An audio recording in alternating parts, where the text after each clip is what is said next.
Hello दोस्तों, मैं आशुतोष सिंह, समीक्षा अधिकारी जॉब मंत्रा के इस यूट्यूब चैनल पर आप सभी का स्वागत करता हूं और आशा करता हूं कि आप सभी लोग अच्छे होंगे और अपनी तैयारी अच्छे से कर रहे होंगे। तो आज हम प्रीवियस ईयर क्वेश्चन में पॉलिटी की सीरीज में पार्ट 13 को लेकर आए हैं, जहां पर हम पॉलिटी के 15 क्वेश्चंस को डिटेल में डिस्कस करेंगे। तो चलिए आइए शुरू करते हैं। तो आज का हमारा पहला क्वेश्चन है, Who was the only lady minister in the first council of ministers after the independence? अर्थात स्वतंत्रता के पश्चात पहली महिला मंत्रिपरिषद में कौन थी? तो इसका सही आंसर होगा राजकुमारी अमृत कौर, जिन्हें मिला था प्रभार स्वास्थ्य विभाग का। ठीक, देखिए मैंने रेफरेंस के लिए यहाँ पे लगा के रखा हुआ है कि पहली जो कैबिनेट गठित हुई थी उसमें किस मंत्री को कौन सा पोर्टफोलियो मिला था, किस चीज का प्रभार मिला था। जैसे यहाँ पे पूछा गया है राजकुमारी अमृत कौर। मैंने पहले भी कई बार इस फोटो को, स्क्रीनशॉट को रेफरेंस के लिए लगाया है कि ठीक है, इसमें जितने भी मंत्री हैं उन सभी का नाम और पोर्टफोलियो आपको याद होना चाहिए। राजकुमारी अमृत कौर बहुत ही इंपॉर्टेंट है, ये पहली महिला थी, फर्स्ट वुमेन थी हमारे जो इंडियन कैबिनेट बना था उसमें। इन्हें स्वास्थ्य विभाग मिला था। वहीं सरदार बलदेव सिंह, भारी नाम भारी काम, इन्हें रक्षा मंत्रालय मिला था। जगजीवन राम, इन्हें श्रम मंत्रालय मिला था। ठीक, B.R. अम्बेडकर, जो कि हमारे संविधान के निर्माता, father of the Indian constitution कहे जाते हैं, इन्हें कानून मंत्री बनाया गया था या विधि मंत्री बनाया गया था क्योंकि इन्होंने संविधान की रचना की थी। ठीक है, R.K. षणमुखम शेट्टी, ये पहले फाइनेंस मिनिस्टर थे। ये भी पूछा गया है कि पहले फाइनेंस मिनिस्टर कौन थे, R.K. Shanmukham Shetty. Doctor John Mathai, इन्हें रेलवे और परिवहन विभाग मिला था। मौलाना अबुल कलाम आजाद, ये आप लोग को याद होगा, बच्चों से क्वेश्चन पूछा आता है कि पहले शिक्षा मंत्री कौन थे हमारे देश के, थे वो थे मौलाना अबुल कलाम आजाद। डॉक्टर राजेंद्र प्रसाद, ये भी बड़ा इंपॉर्टेंट है, इन्हें खाद्य एवं कृषि विभाग मिला था, जो हमारे पहले प्रेसिडेंट थे डॉक्टर राजेंद्र प्रसाद। सरदार वल्लभ भाई पटेल, प्रीवियस जो पार्ट था, पार्ट 12 जिसमें पूछा गया था हमारे गृह मंत्री कौन थे पहले, वो थे सरदार वल्लभ भाई पटेल, ये बड़ा इंपॉर्टेंट है। जवाहरलाल नेहरू, प्रधानमंत्री तो थे ही, इनके साथ में इनके पास दो पोर्टफोलियो और थे, एक तो राष्ट्रमंडल और विदेशी मामले और दूसरा वैज्ञानिक शोध। तो इस प्रकार से ये जो शुरुआत में 10 है ना, मंत्रिमंडल में शुरुआत के 10 मंत्री हैं, ये बहुत ही इंपॉर्टेंट है। आपको सभी का नाम और पोर्टफोलियो याद होना चाहिए। अब तक हाई कोर्ट के एग्जाम में ये कई बार पूछे जा चुके हैं, रिपीटेड क्वेश्चन है। ठीक है, तो चलिए नेक्स्ट क्वेश्चन पे चलते हैं अपने आज के। तो नेक्स्ट क्वेश्चन है, by which amendment was primary education added to the list of the fundamental rights? अर्थात संविधान के किस संशोधन में प्राथमिक शिक्षा को एक मौलिक अधिकार के रूप में जोड़ा गया? तो इसका सही ऑप्शन न ए होगा, न बी होगा, न सी होगा, न डी होगा। ये गलत ऑप्शंस दे दिए गए थे उस साल। इसका सही आंसर होगा 86 कॉन्स्टिट्यूशनल अमेंडमेंट एक्ट 2002। ठीक, 86वां संविधान संशोधन अधिनियम 2002। इसके द्वारा जो प्राइमरी एजुकेशन है उसे फंडामेंटल राइट में जोड़ा गया। तो देखिए, जो 86वां संविधान संशोधन अधिनियम है उसके द्वारा 3 चेंजेस किए गए। पहली बात तो फंडामेंटल राइट्स, जो कि मौलिक अधिकार थे, उसमें जोड़ा गया आर्टिकल 21A।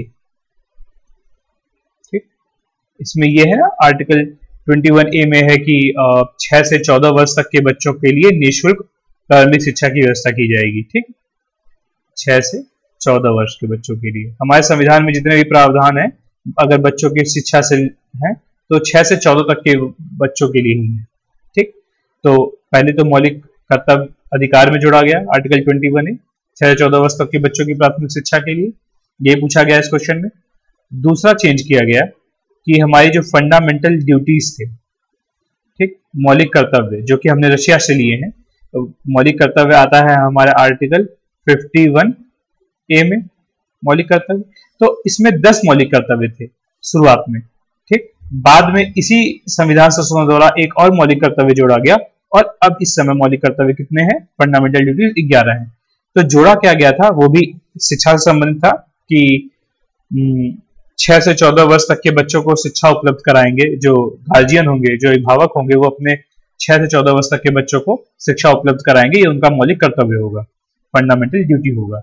और तीसरा था कि जो डीपीएसपी होते हैं, मतलब राज्य के नीति निर्देशक सिद्धांत, उसमें आर्टिकल 45 था। ठीक, उसका जो सब्जेक्ट था उसे थोड़ा सा मॉडिफाई किया गया।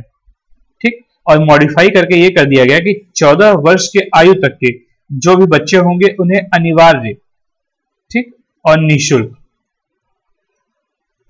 अनिवार्य और निःशुल्क शिक्षा उपलब्ध कराने की कोशिश करेगा राज्य। ठीक, राज्य क्या करेगा कि 14 वर्ष तक के जो भी बच्चे हैं उन्हें अनिवार्य और निःशुल्क शिक्षा प्रदान करने की कोशिश करेगा, ये डीपीएसपी में कहा गया। तो ये बहुत ही इंपॉर्टेंट अमेंडमेंट है हमारे कॉन्स्टिट्यूशन का, आपको याद रखना है। 86वां संविधान संशोधन अधिनियम, जिसके द्वारा फंडामेंटल राइट्स, ठीक, फंडामेंटल ड्यूटीज और डीपीएसपी, इन तीनों में ही बदलाव किए गए। ठीक, याद रखिएगा, ये आगे बहुत सारे क्वेश्चन में पूछे जाएगा। तो चलिए आइए अपने नेक्स्ट क्वेश्चन पे चलते हैं हम। तो हमारा नेक्स्ट क्वेश्चन है आज का कि how many high courts are there in India. ये तो मेरा फेवरेट क्वेश्चन है, इसका सही ऑप्शन होगा बी, 25। तो इस समय करंटली हमारे देश में 25 हाई कोर्ट्स हैं। ठीक है, हाई कोर्ट जो है हमारे यहाँ आर्टिकल, संविधान में आर्टिकल 214 में आती है। 214 में कहा गया है कि हमारे देश में हर एक राज्य के लिए एक हाई कोर्ट का प्रावधान होगा, लेकिन बाद में 7th कॉन्स्टिट्यूशनल अमेंडमेंट एक्ट 1956 के द्वारा ये प्रावधान चेंज कर दिया गया और ये कर दिया गया कि 2 से अधिक राज्यों के लिए भी एक हाई कोर्ट हो सकती है। ठीक है, फिर अब हम ये जानते हैं कि ओल्डेस्ट हाई कोर्ट हमारे देश में कौन कौन सी है। अगर सबसे बात की जाए, सबसे पुरानी ओल्डेस्ट हाई कोर्ट्स हैं हमारे यहाँ, 1862 में बनी थी 3 हाई कोर्ट्स। एक थी Calcutta high court, Bombay high court और मद्रास हाई कोर्ट। ये सबसे पहली शुरुआती 3 हाई कोर्ट्स हैं। फिर बाद में 1866 में 4 साल बाद इलाहाबाद हाई कोर्ट बनी थी। ठीक है, और जिसी में मैं सर्व करता हूं। ठीक है, मैं इस इलाहाबाद हाई कोर्ट में समीक्षा अधिकारी के पद पे कार्यरत हूं। ठीक, और भगवान ने चाहा तो आप लोग भी आने वाले समय पे यहाँ पे अधिकारी के रूप में या एपीएस पीएस के रूप में कार्य कर रहे होंगे। ठीक, अब हम अगले पॉइंट पे चलते हैं कि हमारे यहाँ देश में 2 ऐसी यूनियन टेरिटरीज हैं जिनके खुद के अपने हाई कोर्ट हैं। ठीक, एक तो है दिल्ली। दिल्ली जो हाई कोर्ट है उसके भी अपने, दिल्ली के पास भी अपनी एक हाई कोर्ट है। और एक है जम्मू एंड कश्मीर। अभी जम्मू एंड कश्मीर जल्दी ही एक यूनियन टेरिटरी बना है, इसके पास भी अपना हाई कोर्ट है। ठीक, इस समय 3 ऐसी हाई कोर्ट हैं जिनका जो अधिकार क्षेत्र है वो 2, मतलब 1 से अधिक राज्यों पर है। एक तो है Guwahati high court, Guwahati high court. Guwahati high court जो है वो असम में तो है ही उसकी बेंच, वो अरुणाचल प्रदेश में भी उसमें अंदर आता है, अरुणाचल प्रदेश में भी। और फिर उसके बाद नागालैंड और मिजोरम।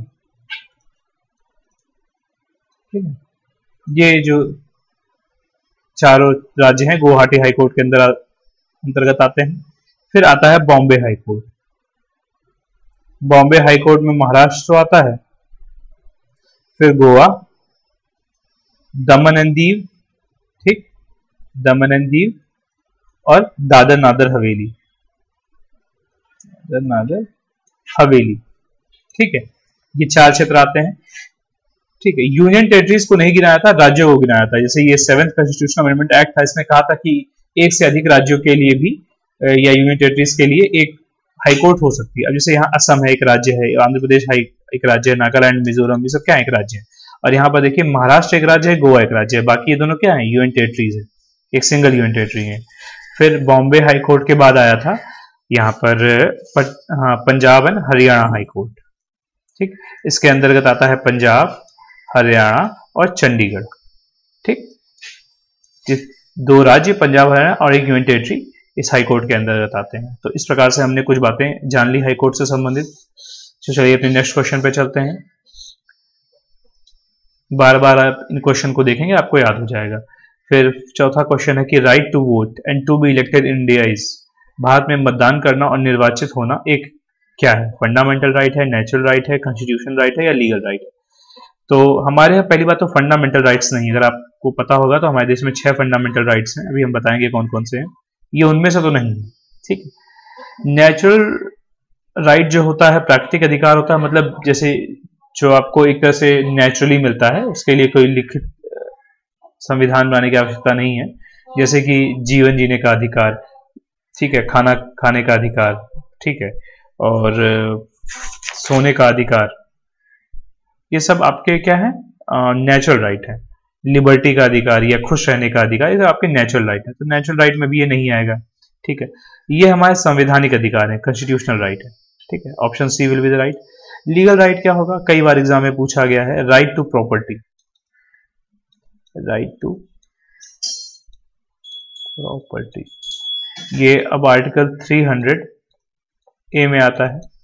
पहले राइट टू प्रॉपर्टी एक फंडामेंटल राइट हुआ करता था, लेकिन बाद में 44वें संविधान संशोधन अधिनियम के बाद राइट टू प्रॉपर्टी को आर्टिकल 300A में रख दिया गया और ये अब एक लीगल राइट बन चुका है, ठीक है। राइट टू प्रॉपर्टी पूछा आता है कि क्या है, अब एक लीगल राइट, ठीक। और जो वोट देना है वो एक कॉन्स्टिट्यूशनल अर्थात संवैधानिक अधिकार है। और फंडामेंटल राइट्स 6 होते हैं, आपको पता ही होगा, जैसे राइट टू इक्वलिटी है, राइट टू इक्वलिटी, ठीक। फिर राइट टू फ्रीडम है, राइट अगेंस्ट एक्सप्लॉयटेशन है, अगेंस्ट एक्सप्लॉयटेशन, ठीक। फिर है फ्रीडम ऑफ रिलीजन है, फ्रीडम ऑफ रिलीजन, धर्म की स्वतंत्रता। उसके बाद है cultural and educational right, cultural and educational right. उसके बाद आता है right to constitutional remedies, constitutional remedies, संवैधानिक उपचारों का अधिकार। तो ये 6 फंडामेंटल राइट्स हैं, ठीक। Right to equality, right to freedom, right against the exploitation, freedom of religion, cultural and educational right and right to constitutional remedies. तो चलिए आइए हम इस क्वेश्चन को डिस्कस कर लिया, अपने नेक्स्ट क्वेश्चन पे चलते हैं। तो आज का हमारा नेक्स्ट क्वेश्चन है कि the power to increase the number of जजेस in the Supreme Court of India is vested in which of the following, अर्थात भारत में सर्वोच्च न्यायालय में न्यायाधीशों की संख्या बढ़ाने की शक्ति निम्न में से किसके पास नहीं थी। तो ये शक्ति पार्लियामेंट के पास नहीं थी, option b will be the right answer, ठीक है। तो हमारे यहाँ क्या हुआ था, जब हमारा देश आजाद हुआ था, सबसे पहले हमारे संविधान में इनिशियली स्टार्टिंग में जब लिखा हुआ था हमारा संविधान, तो उसमें इनिशियली 8 जजों का 8 जज थे, ठीक। एक तो 7 सिंपल जज थे और एक चीफ जस्टिस ऑफ इंडिया थे, ठीक। बाद में इसे संशोधन किया गया, पार्लियामेंट के पास पावर है चेंज करने की, तो पार्लियामेंट ने चेंज किया। 1956 में जो जजेस थे उनकी संख्या बढ़ा के क्या कर दी, 11, जिसमें से 10 सिंपल जज होते हैं, फिर से वही एक चीफ जस्टिस ऑफ इंडिया। फिर 1960 में अदर जजेस की संख्या बढ़ा के 13 कर दी। चीफ जस्टिस ऑफ इंडिया तो हमेशा एक साथ में रहेंगे, ठीक। फिर अदर जजेस की संख्या बढ़ाई जाती है, क्योंकि सीजीआई तो हमेशा एक ही होगा, उसे ऐड कर लेते हैं, ठीक है। अदर जजेस की संख्या 17 कर दी 1977 में, ये 17 हो जाएगी, ठीक। फिर 1986 में 25 कर दी और 2008 में 30 कर दी। अब सबसे लेटेस्ट था 2019 में, जब बढ़ा के उन्हें क्या कर दी, 35 कर दी अदर जजेस की संख्या। ये एग्जाम में पूछा नहीं जाता, मैं बस बताना चाह रहा हूं कि समय के साथ देखिए जजेस की संख्या बढ़ाते गए हैं। जैसे जैसे संसद ने देखा है कि कार्यभार बढ़ता जा रहा है, तो जजेस की संख्या टाइमली बढ़ाती गए हैं, कभी 7, 10, 13, 17, 25, 30, 35, ठीक है। लेकिन जिस हिसाब से केसेस हैं, अभी भी जजेस की संख्या काफी कम है, ठीक है। तो इस समय प्रेजेंटली जो हायर सुप्रीम कोर्ट में जजेस की संख्या है वो है 33 अदर जजेस हैं, ठीक है, या सिंपल जजेस कह लिए, और एक है चीफ जस्टिस ऑफ इंडिया, ठीक, जो है इस समय DY चंद्रचूड़, ठीक। तो ये है, तो किसके पास अधिकार है जज की संख्या बदलने का, पार्लियामेंट के पास। तो अब आपको ये क्वेश्चन याद रखना है, ठीक। तो आगे चलते हैं।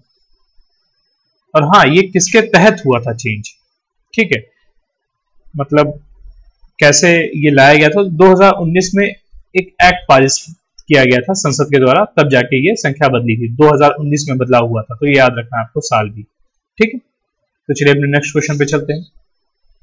हमारा नेक्स्ट क्वेश्चन है आज का कि who appoint the chief justice of India, अर्थात भारत के मुख्य न्यायाधीश को कौन नियुक्त करता है। तो right answer will B A, president.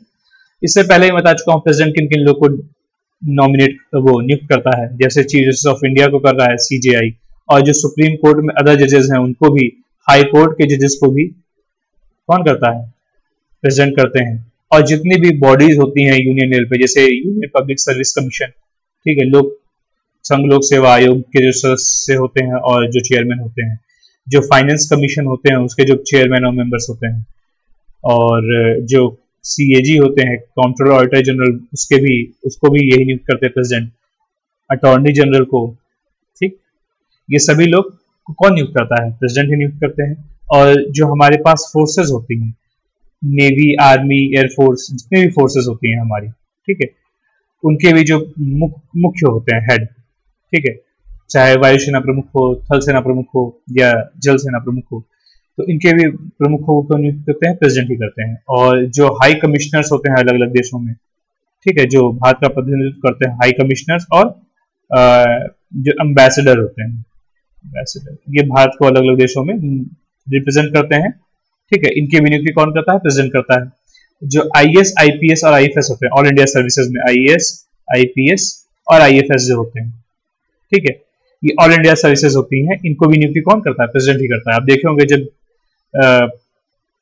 इनकी नियुक्ति होने से पहले ये सभी लोग राष्ट्रपति भवन में जाते हैं, वहां पे एक समारोह होता है और इनको वहां पे राष्ट्रपति नियुक्ति पत्र वितरित करते हैं। तो चलिए अपने नेक्स्ट क्वेश्चन पे चलते हैं। Second time national emergency was declared by the president in which year. ये एक अच्छा क्वेश्चन है कि दूसरी बार भारत में राष्ट्रीय आपातकाल की घोषणा राष्ट्रपति ने कब की थी। तो पता होना चाहिए कि आज तक कितनी बार हुई है। पहली बात तो जान लेते हैं, जो नेशनल इमरजेंसी है वो आती है अंडर आर्टिकल 352 राष्ट्रीय आपातकाल, और आज तक राष्ट्रीय आपातकाल हमारे देश में 3 बार लागू हुआ है। ठीक, पहली बार तो हुआ है 1962 में, 1962 में। कब हुआ था? जब चाइनीज एग्रेशन हुआ था, मतलब चाइना ने हमारे अरुणाचल प्रदेश रीजन पे क्या किया था, एग्रेशन दिखाया था, हमला करने की कोशिश की थी। चाइनीज एग्रेशन हुआ था कहां पर? इन अरुणाचल प्रदेश। तब 1962 में हमारे देश ने इमरजेंसी लागू की थी। लेकिन ये इमरजेंसी जब सब चीजें शांत हो गई उसके बाद खत्म नहीं हुई, क्योंकि 1965 में ही ना, 1965 में हमारी क्या हुई, वॉर हो गई थी पाकिस्तान के साथ। तो नेशनल इमरजेंसी बंद नहीं की गई, वही नेशनल इमरजेंसी आगे कंटिन्यू रही। ठीक, बाद में इसे जाके 1968 में इसे खत्म किया गया नेशनल इमरजेंसी को। ठीक, जो कि 1962 में घोषित हुई थी, उसे 1968 में खत्म किया गया। ये पहली नेशनल इमरजेंसी थी। दूसरी बार 1971 में लाई गई थी। ठीक, कब लाई गई थी? 1971 में। क्या हुआ था? जब अटैक हुआ था पाकिस्तान के द्वारा, पाकिस्तान ने अटैक कर दिया था हमारे देश पे, तब ये नेशनल इमरजेंसी लाई गई थी, अटैक बाय पाकिस्तान। ठीक, फिर थर्ड, ये सेकंड वाली जो थी ये अभी खत्म नहीं की गई थी। तभी 1975 में प्रधानमंत्री इंदिरा गांधी की सरकार थी, ठीक है, और उस समय प्रेसिडेंट थे फरुखुद्दीन अली अहमद, ने 25 जून 1975 को नेशनल इमरजेंसी घोषित कर दी थी। और किस बेसिस पे की थी? इंटरनल डिस्टर्बेंस के बेसिस पे की थी। इंटरनल डिस्टर्बेंस मतलब आंतरिक गड़बड़ियों के आधार पर घोषित कर दी थी। बाद में इसका काफी विरोध हुआ। ठीक है, तो ये दोनों इमरजेंसी, सेकंड और थर्ड, दोनों मिला के 1977 में खत्म की गई। कि 1977 में ही दूसरी और तीसरी दोनों मिला के खत्म की गई। ठीक, तो इस प्रकार से आपको समझ गया कब कब नेशनल इमरजेंसी लागू की गई। 1962 में जब चाइना ने एग्रेशन दिखाया था, 1971 में जब पाकिस्तान ने अटैक कर दिया था, 1975 में जब प्रधानमंत्री इंदिरा गांधी ने इंटरनल डिस्टर्बेंस अर्थात आंतरिक गड़बड़ी के आधार पर नेशनल इमरजेंसी घोषित की थी। तो इस प्रकार से ये क्वेश्चन भी डिस्कस हो गया है। तो आइए अपने नेक्स्ट क्वेश्चन पे चलते हैं अब हम। अच्छा हाँ, इसका सही ऑप्शन क्या होगा? Option c. देखिए यही है केवल, 3 दिसंबर 1971। ये डेट नहीं भी याद रखेंगे तो चल जाएगा, आपको साल याद होना चाहिए। और तीसरी बार कब हुआ था? 25 जून 1975 को। ठीक, तो चलिए अब नेक्स्ट क्वेश्चन पे चलते हैं। हमारा नेक्स्ट क्वेश्चन है कि the 9th schedule was introduced in the constitution of India during the prime ministership of, अर्थात किस प्रधानमंत्री के समय भारतीय संविधान में 9वीं अनुसूची को शामिल किया गया था? तो इसका सही ऑप्शन होगा ए, जवाहरलाल नेहरू। देखिए इस बात को समझते हैं, जब हमारा देश आजाद हुआ था तो हमारे संविधान मूल रूप से था, ठीक है, 26 जनवरी 1950 को हमारा देश गणतंत्र हुआ, रिपब्लिक हुआ, और उसके बाद धीरे धीरे देश की जरूरतों के हिसाब से हमारे संविधान में संशोधन किए गए। तो जो सबसे पहला अमेंडमेंट था, फर्स्ट कॉन्स्टिट्यूशनल अमेंडमेंट एक्ट 1951, देखिए 1951 में, 50 में देश आजाद हुआ है, अगले साल 1951 में ही पहला संशोधन लाया गया देश की जरूरतों को समझते हुए कि क्या क्या रिक्वायरमेंट्स हैं उसके हिसाब से। तो इसके तहत क्या किया गया कि 9th शेड्यूल लाया गया, 9वीं अनुसूची को जोड़ा गया हमारे संविधान में। ठीक, साथ में 2 आर्टिकल और जोड़े गए, आर्टिकल 31A और आर्टिकल 31B। ठीक, ये 3 चीजें जोड़ी गई पहले संविधान संशोधन के द्वारा, और उद्देश्य था कि जो लैंड रिफॉर्म कर रही है सरकार, जो लैंड रिफॉर्म हो रहे हैं उन्हें प्रोटेक्ट किया जाए जुडिशियल रिव्यू से। जो भी लैंड रिफॉर्म हो रहे हैं, सरकार भूमि संशोधन बदलाव करना चाह रही थी, लैंड रिफॉर्म करना चाह रही थी और उसके लिए लॉज ला रही थी। ठीक है, तो सुप्रीम कोर्ट उन्हें साइड डाउन कर रही थी, कह रही थी कि नहीं ये लॉज सही नहीं है, अनकॉन्स्टिट्यूशनल है। तो उससे बचाने के लिए इन्होंने फर्स्ट कॉन्स्टिट्यूशनल अमेंडमेंट एक्ट के द्वारा 9 शेड्यूल लाया, और उसमें क्या किया कि जो भी नियम कानून इस शेड्यूल के अंदर रखे जाएंगे, 9वीं अनुसूची के अंदर रखे जाएंगे, उस पर जुडिशियल रिव्यू, मतलब जो सुप्रीम कोर्ट है या हाई कोर्ट है वो उस पर सुनवाई नहीं कर सकते, वो कानून बचे रहेंगे, जुडिशियल रिव्यू नहीं काम करेगा। ठीक, तो उसके लिए लाया गया था। तो देखिए 1951 में लाया गया था। अब यहीं से पूरी बात समझते हैं कि 1951 में लाया गया था। तो उस समय हमारे देश के पीएम कौन होंगे? जवाहरलाल नेहरू ही तो होंगे। अगर पूछ दिया था प्रेसिडेंट कौन होते, तो कौन होता प्रेसिडेंट? डॉक्टर राजेंद्र प्रसाद होते, क्योंकि हमारे सबसे पहले देश के प्राइम मिनिस्टर जवाहरलाल नेहरू हैं, प्रेसिडेंट कौन है? डॉक्टर राजेंद्र प्रसाद है। ठीक है, तो ऐसे मतलब ये कहीं लिखने वाली जाने वाली बात नहीं है, ये बड़ा एक थोड़ा सा लॉजिक वाली बात है, अपना दिमाग लगाने वाली बात है कि 1951, पहली बात आपको पता होना चाहिए, जो शेड्यूल है ये पूछा जाता है कि 9वीं अनुसूची किस संविधान संशोधन द्वारा लाई गई थी? तो फर्स्ट कॉन्स्टिट्यूशनल अमेंडमेंट एक्ट 1951 द्वारा लाई गई थी। पहला है ये भाई संविधान संशोधन। और जब 1951 में लाई गई थी तो पीएम कौन होगा और प्रेसिडेंट कौन होगा उस समय। ठीक है, तो चलिए अपने नेक्स्ट क्वेश्चन पे चलते हैं। ठीक, तो हमारा नेक्स्ट क्वेश्चन है आज का कि the vice president of India is elected by the members of electoral college consisting of the members of, अर्थात भारत के उपराष्ट्रपति का निर्वाचन करने में निम्न में से कौन से सदस्यों का निर्वाचक मंडल होता है? तो पहले भी ये क्वेश्चन आ चुका है, तो इसका सही ऑप्शन होगा ए, लोकसभा और राज्यसभा के मेंबर्स। देखिए आर्टिकल 52 to 61 में राष्ट्रपति के बारे में बात की गई है, प्रेसिडेंट ऑफ इंडिया। ठीक, लेकिन वहीं 62 के बाद आर्टिकल 63 में वाइस प्रेसिडेंट ऑफ इंडिया के बारे में बात की गई है कि there shall be a vice president of India. ठीक है, तो आगे चल के आर्टिकल 64 में कहा गया है कि वाइस प्रेसिडेंट का इलेक्टोरल कॉलेज क्या होगा, मतलब वाइस प्रेसिडेंट को जो जब चुना जाएगा तो कौन लोग उसके चुनाव में मतदान करेंगे। तो वो था both the house of parliament, मतलब लोकसभा और जो राज्यसभा है, इन दोनों मेंबर्स, ये दोनों सदन है, इनके सभी मेंबर्स पार्टिसिपेट करेंगे, चाहे वो इलेक्टेड हो, निर्वाचित हो, चाहे मनोनीत हो, वो दोनों लोग मिलके वाइस प्रेसिडेंट के इलेक्शन में पार्टिसिपेट करेंगे। ठीक, तो इस प्रकार से ये क्वेश्चन समझ में आ गया होगा, both the members of the parliament. ठीक, अपने नेक्स्ट क्वेश्चन पे चलते हैं। तो हमारा नेक्स्ट क्वेश्चन है द कॉन्स्टिट्यूएंट असेंबली टुक, यहाँ पे क्या लिखा है, ये फिल इन द ब्लैंक्स है, टू फाइनलाइज द कॉन्स्टिट्यूशन, अर्थात संविधान सभा ने संविधान को कितने समय में पूरा कर लिया। तो इसका सही ऑप्शन था 2 साल 11 महीने 18 दिन। एकदम मेरी जुबान पे रटा हुआ है, मैंने इतनी बार इस क्वेश्चन को रटा है ना, मतलब तो एकदम रट जाता है, जहां भी मैं देखता हूँ 2 साल 11 महीने 18 दिन तुरंत मेरी जुबान पे आ जाता है। तो आपको भी ये क्वेश्चन एकदम रटे होने चाहिए। तो संविधान सभा से संबंधित हम कुछ फैक्ट्स जान लेते हैं कि एक तो पहली बात, संविधान सभा को संविधान को बनाने में 2 साल 11 महीने 18 दिन तो लगे, साथ में इस दौरान 11 सिटिंग्स की गई, 11 बार बैठकें बुलाई गई संविधान सभा की। ठीक, 60 कंट्रीज के संविधान को खंगाला गया, 60 कंट्रीज के संविधान से हमने रेफरेंस लिया। ठीक, और 64 लाख रुपए खर्च हुए थे इस पूरी संविधान बनाने की प्रक्रिया में। आज आपको ये रुपए भले कम लग रहे हो, उस समय 1950 में आप सोच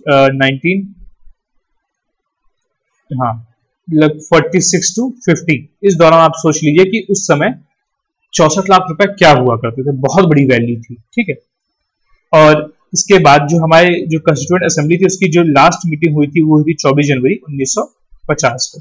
ये कुछ इंपॉर्टेंट फैक्ट्स हैं, छोटे मोटे एग्जाम में पूछ लिया था, हाईकोर्ट में पूछ सकता है कि आखिरी मीटिंग कब हुई थी, ये इंपॉर्टेंट है। 24 जनवरी 1950 को कितने रुपए खर्च हो गए थे संविधान बनाने में? 64 लाख रुपए। कितनी कंट्रीज का हमने संविधान खंगाला है? 60 कंट्रीज का, और 11 सिटिंग्स हुई थी, 2 साल की 11 महीने 18 दिन का समय लगा था। ठीक, तो चलिए अब नेक्स्ट क्वेश्चन पे चलते हैं। आज का हमारा नेक्स्ट क्वेश्चन है कि which of the following are not sessions of the Lok Sabha? कौन सा लोकसभा का सत्र नहीं है? आपको मैंने पहले भी ये क्वेश्चन बताया है, लेकिन फिर भी बार बार रिपीट करूंगा मैं ताकि आपको याद हो जाए। बजट सेशन हाँ होता है लोकसभा में, मानसून सेशन हाँ होता है, समर सेशन नहीं होता, और विंटर सेशन होता है, सॉरी। ठीक है, तो the right answer will be c, कि ये समर सेशन होता ही नहीं है हमारे यहाँ। वही पूछा गया कि कौन सा नहीं होता है, समर सेशन नहीं होता है। तो बजट जो सेशन होता है सबसे पहले होता है, ये फरवरी से लेकर मई तक के बीच में हो जाता है। फिर 1 महीने का गैप लेके, जून छोड़िए, जुलाई से लेके जुलाई, अगस्त, सितंबर तक मानसून सेशन चलता है। अगस्त छोड़ के फिर ये विंटर सेशन नवंबर और दिसंबर में चलता है। ठीक, तो ये 3 सेशन होते हैं, बजट, मानसून और विंटर। ठीक, ये भी पूछा जाता है कि 2 सेशंस के बीच मैक्सिमम गैप कितना हो सकता है? मैक्सिमम गैप बिटवीन 2 सेशन पूछा भी गया था, तो 2 सेशन के बीच मैक्सिमम 6 मंथ्स का गैप हो सकता है। ठीक है, ये इस प्रकार से ये भी पूछा जा सकता है कि एक साल में कम से कम कितनी बार बैठक होनी चाहिए? Minimum sittings in a year कितनी होनी चाहिए पर ईयर? तो 2 बैठकें तो होनी ही चाहिए एक साल में। ठीक है, तो ये आप कुछ इंपॉर्टेंट फैक्ट्स हैं। ठीक है, तो आप लोग याद रखेंगे। अब नेक्स्ट क्वेश्चन पे चलते हैं। हमारा नेक्स्ट क्वेश्चन है कि article 36 to 51 of the our constitution are relate to, ये नहीं होगा, relate to which of the following, अर्थात अनुच्छेद 36 से 51 तक भारतीय संविधान में किस विषय से संबंधित है? तो इसका सही ऑप्शन होगा A, DPSP, directive principle of state policy, अर्थात राज्य के नीति निर्देशक तत्वों से संबंधित है। तो जो डीपीएसपी होता है, directive principle of state policy, पहले तो आता है पार्ट 4 में। पार्ट 4 में राज्य के नीति निर्देशक सिद्धांत के बारे में बात की गई है, आर्टिकल 36 to 51। ठीक, और इनका जो उद्देश्य होता है, ऑब्जेक्टिव होता है इनका, ये होता है एक वेलफेयर स्टेट की स्थापना करना, एक कल्याणकारी राज्य इसे कहते हैं, वेलफेयर स्टेट या कल्याणकारी राज्य की स्थापना करना। ठीक है, और ये कैसे आएगा? By insuring social and economic democracy, social and economic democracy, मतलब सामाजिक और आर्थिक जो लोकतंत्र है उसकी स्थापना करके एक कल्याणकारी राज्य की स्थापना की जा सकती है, वेलफेयर स्टेट की स्थापना की जा सकती है। ठीक, ये नॉन जुडिशियल है नेचर। ठीक, मतलब आप इन्हें लेके, आप इनके आधार पर किसी कोर्ट में नहीं जा सकते कि इसमें ये बात लिखी गई है तो सरकार को बाध्य होगी उसे करने के लिए। नहीं, ठीक है, सरकार इन नीति निर्देशक तत्वों को प्रयास करेगी इनको पूरा करने का, लेकिन ये नहीं है कि हाँ कर ही देगी। ठीक है, कोशिश करेगी, जो भी सरकार पॉलिसीज बनाएगी ये उनके क्या होंगे? गाइडिंग टूल्स होंगे। ठीक है, तो ये हाँ लिया कहां गया से, ये बहुत ही पूछा जाता है कि directive principle of state policy कहां से लिया गया है? आयरलैंड के संविधान से लिया गया है, आयरिश कॉन्स्टिट्यूशन से लिया गया है। ठीक, बहुत ही इंपॉर्टेंट है ये बात। ठीक, आयरिश कॉन्स्टिट्यूशन से लिया गया है। तो चलिए अपने नेक्स्ट क्वेश्चन पे चलते हैं। तो हमारा नेक्स्ट क्वेश्चन है आज का कि who has got the power to create all India services, अर्थात समग्र भारतीय सेवाओं के निर्माण की शक्ति किसमें अंतर्निहित है? ये थोड़ा सा ट्रांसलेशन में मिस्टेक हो गई है। ठीक है, सॉरी फॉर दिस। ठीक है, तो जो ऑल इंडिया सर्विसेज हैं, ऑल इंडिया सर्विसेज होती कौन सी है? आईएएस, इनके नाम में लिखा है। ठीक, आईपीएस और आईएफएस।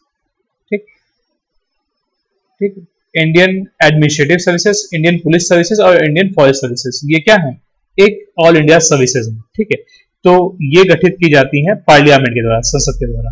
ठीक, देखिए आर्टिकल 322 और 312 अर्थात आर्टिकल 312 ने ये प्रावधान किया है कि राज्यसभा को अगर ये जरूरत महसूस होती है कि देश के हित में जरूरी है ऑल इंडिया सर्विसेज का क्रिएशन करना, ठीक है, किसी भी ऑल इंडिया सर्विस को बनाना है, ठीक है, और वो देश के हित के लिए सही है, तो राज्यसभा ये पावर देती है पार्लियामेंट को, संसद को, कि वो ऐसा कर सकती है। संसद में लोकसभा, ये राज्यसभा की एक स्पेशल पावर है कि देखिए लोकसभा में के पास पावर नहीं है ऑल इंडिया सर्विसेज बनाने का, ये पावर किसके पास है? राज्यसभा के पास। तो राज्यसभा आर्टिकल 312 के तहत पहले तो पार्लियामेंट को ऑथराइज करती है कि ठीक है, इस मुद्दे पे जरूरी है ऑल इंडिया सर्विसेज को होना, तो एक नई ऑल इंडिया सर्विसेज बनाई जाए। ठीक, तो ये बात कहां लिखी गई है? आर्टिकल 312 में लिखी गई है, और ये किसको पावर मिलती है? राज्यसभा को। तो राज्यसभा एक पार्लियामेंट का हिस्सा है संसद का, इसीलिए सही ऑप्शन होगा डी, पार्लियामेंट। अगर यहाँ राज्यसभा होता तो मोस्ट अप्रोप्रिएट आंसर राज्यसभा होता। ठीक है, ज्यादातर तो राज्यसभा ही पूछा गया है। ठीक है, कभी कभी गलती से लोग पूछ लेते हैं पार्लियामेंट का नाम डाल के। ठीक है, तो हमारा नेक्स्ट क्वेश्चन है आज का कि which article of the Indian constitution give the definition of money bill, अर्थात भारतीय संविधान का कौन सा अनुच्छेद वित्त विधेयक को परिभाषित करता है? तो आर्टिकल 110 जो है ये मनी बिल से संबंधित है। मनी बिल पूछ रहा है कि ठीक, मनी बिल के बारे में बात करता है आर्टिकल 110। मनी बिल के बारे में पहले ही बहुत कुछ बता चुका हूं, आज थोड़ा सा समय कम है इसलिए मनी बिल के बारे में बहुत डिस्कशन नहीं करूंगा। हाँ, एक बात और है, फाइनेंस बिल के बारे में बोल सकता हूँ। फाइनेंस बिल जो है वो आर्टिकल 117 में आता है। ठीक, और मनी बिल का जो ये मनी बिल होता है ये फाइनेंस बिल का एक सबसेट होता है, मतलब उसका एक छोटा हिस्सा होता है। फाइनेंस बिल ज्यादा बड़ा होता है।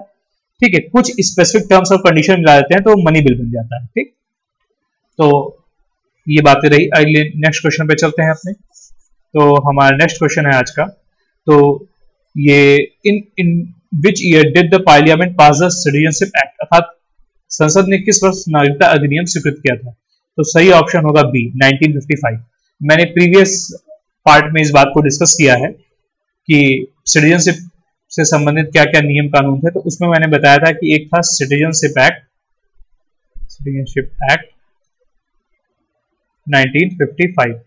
ठीक है, नागरिकता अधिनियम 1955, जिसमें यह था कि क्या तरीके होंगे जिससे कोई भी बाहरी व्यक्ति हमारे देश की सिटीजनशिप एक्वायर कर सकता है, प्राप्त कर सकता है, और किस तरीके से कोई भी भारतीय नागरिक जो हमारे देश की नागरिकता है उसे गवा सकता है। ठीक है, तो ये प्रावधान सारे कहां लिखे हैं? सिटीजनशिप एक्ट में 1955 में, और सीए एनआरसी भी इसी एक्ट में संशोधन कर रहे थे। ठीक है, तो चलिए इस प्रकार से आज हमने अपने 15 क्वेश्चंस को डिटेल में डिस्कस किया। क्योंकि थोड़ा आज समय का अभाव कम है इसलिए मैंने लास्ट के कुछ क्वेश्चंस को ज्यादा डिटेल में डिस्कस नहीं किया है, लेकिन आगे क्वेश्चंस में हम इस चीज को डिस्कस करते रहेंगे। तो चलिए आप लोग का धन्यवाद। इसी तरह मैं आशुतोष सिंह साइन ऑफ करता हूं। Thank you.